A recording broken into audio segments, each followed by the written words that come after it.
부산 지역에 내린 기록적인 집중호우로 3명이 숨지는 안타까운 사고가 났습니다. 물이 가득 찬 지하차도에서 빠져나오지 못한 건데 시간당 80mm가 넘는 폭우가 쏟아지면서 이 밖에도 곳곳에서 침수 피해가 속출했습니다. 현장 나가 있는 취재기자 연결해서 부산 비 피해 상황 알아보겠습니다. 차상은 기자. 네, 부산 초량동 사고 현장에 나와 있습니다. 인명 피해가 가장 큰 곳인데요. 사고 원인 조사 시작됐습니까?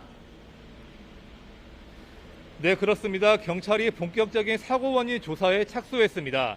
지하차도에 물이 차면서 3명이 숨지는 이번 사고가 사람의 잘못으로 벌어진 인재인지 확인하기 위해서입니다.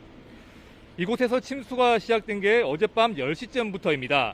차도 높이가 3.5m인데 성인 키를 훌쩍 넘는 2.5m 높이까지 물이 차올랐습니다. 이곳에서 안타깝게도 3명이 숨진 채 발견됐습니다.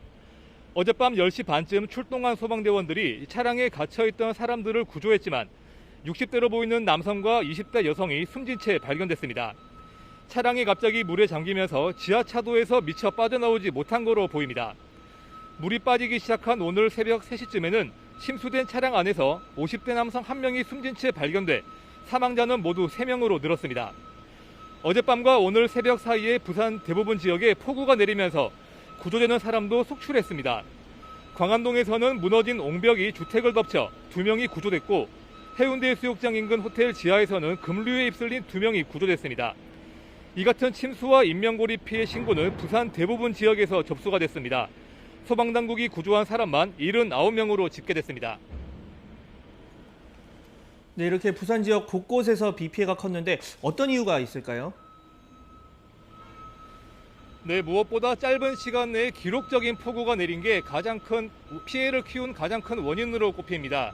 부산 해운대구에는 시간당 80mm가 넘는 집중호우가 내렸고 그 외 다른 지역에도 시간당 50에서 70mm가 넘는 세찬비가 내렸습니다.